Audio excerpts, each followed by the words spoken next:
Thank you so much, Georgia. Wow, this is so beautiful. And I got so much energy by all what we just exercised a couple of minutes ago. I landed in the United States late 2016. That was my first experience of visiting the United States. And ever since I was asked about my first experience of being in America, and I know this is the question for maybe some of you too. So let me tell you my story. And the only reason that I'm walking you through my story is to help you get the answer of why am I here today and what am I going to do as being part of this beautiful community. When I came to the United States, I thought I already knew a lot about the country before setting foot here, thanks to the movies and to the broadcasting, global broadcastings.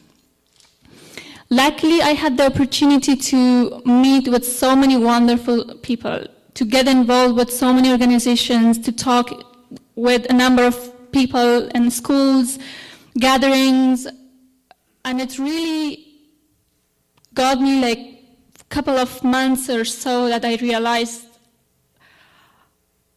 oh my God, I've been having a piece of puzzle with me about this country. And on the other side, there was a smallest piece of the puzzle about my origin playing up. As an Afghan staying in the United States, I was very closely following the news and was very curious about what is happening in Afghanistan through US channels and media and everything. And I was shocked. I was like, is this the way that global broadcasting is trying to connect people who have limited kind of opportunities to interact with each other? That was absolutely scary for me. Long story short, I went back to Afghanistan with an overwhelming feeling of being misrepresented, with an overwhelming feeling of not being really pictured the way I am. And very saddened by that smallest piece of the puzzle, which was introducing me and picturing me as an Afghan to the world. It weighed very heavy on me. And that made me to really dig in more into this issue, is what is wrong and why are we not really being the person we are inside to the world outside and to other countries and other people who want to learn about us.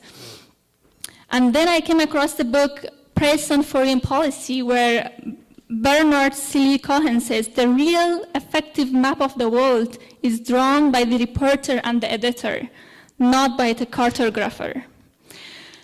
The content analysis of the current mainstream media really indicates that the negative aspects of social, political, and economic sectors in some countries, including Afghanistan, are being unnecessarily emphasized and are being played up. It's building misconception and the manipulation of information, twisting facts and all those. It's trying to really play down or mute some sensational stories. It's interesting. When I was interacting with my fellow Americans here and some of my friends in Germany, we were talking about a lot of issues going on our everyday life, and it was interesting. In some sort of way, we both kind of had to make the same statement somehow that, no, that's not the whole story. And I was like, what is the whole story? How am I going to tell the whole story to everyone? How am I going to tell the whole story to the world? So what we hear from Afghanistan is the stories of fear, terror, brutality, which is coming from the war front lines. But what about everyday life of the people living there? And I say it again, no, that's not the whole story. Afghan cricket team, Afghan music, Afghan women, Afghan young entrepreneurs are being lauded inside and outside the country. They are tapping into their masculine and feminine energies, and they want to show the windows of future peace and prosperity in Afghanistan. They have said no to war, no to terror. They participated in election, which is the cornerstone of democracy. But that wasn't the end. So we realized that we do have so many stories which is being untold. And so many people, they do need to, and they are interested to learn about us. And the same like myself. I came to realize that, oh my God, I have so many stereotypes. And I do really need to learn more about the people here and about what is everyday life looks like in the United States and in some other countries. So Afghanistan Narrates is the campaign that we started through social media. And we started projecting those stories which are being mostly untold. Out of 13 million Afghans, 6 million almost, they have regular access to the social media. And keeping that number in mind, we wanted to make sure how can we broadcast the original image to the world.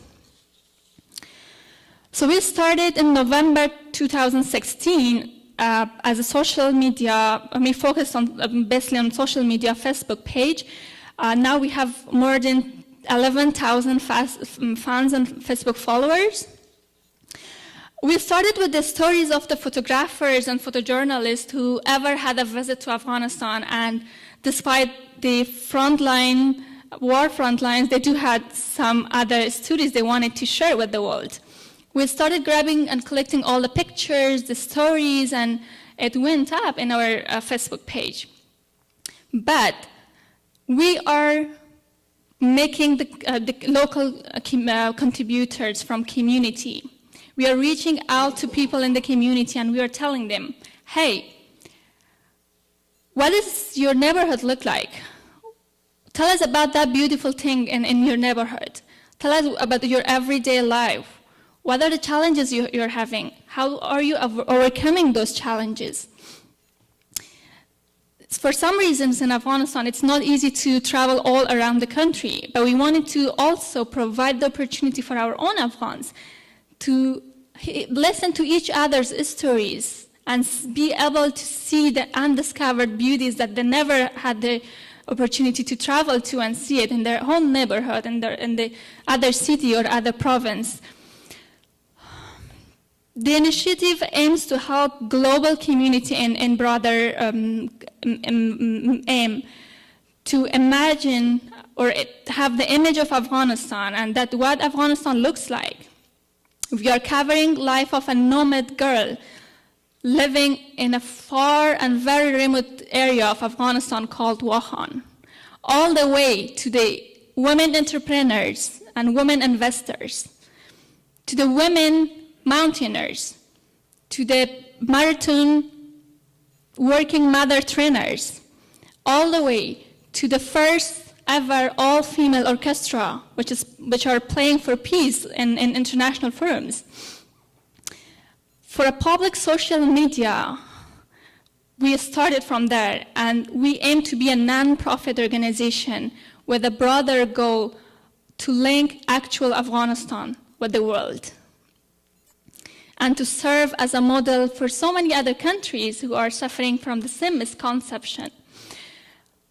As part of our outreach, we will be having sessions in different universities with the help of our volunteers inside the United States and other countries and in Afghanistan to kind of create that image of these countries for each other, helping Afghans to really understand what is going on and what is the real picture of some other countries we hear in the news. And finally, we want to be able to contribute to the greater cause of removing fear of getting to know each other and creating the culture of embarrassing those who are different than us. Before walls come in between and isolated from rest of the world, I believe today more than ever we need to deeper global awareness for promoting better international understanding, to put pieces of the puzzle together. And as a global citizen, I am doing my part. Today, I invite you to take action on something that you are passionate about to make a difference. And I am very glad that this platform is bringing us together as a coalition and plugging us together into a broader and bigger effort of making this shared planet a good place for all of us. So this is our Facebook page, Afghanistan Narrates. These are very few pictures that we had stories to share about. Feel free to go and visit our page and reach out to me if you want to talk about specific topics, if you do have a story that you want to share with the world, with that specific part of the world called Afghanistan, and help spread the message. And a big thank you to the organizers of the event and also for the RoundTable Global for making this community. Thank you very much.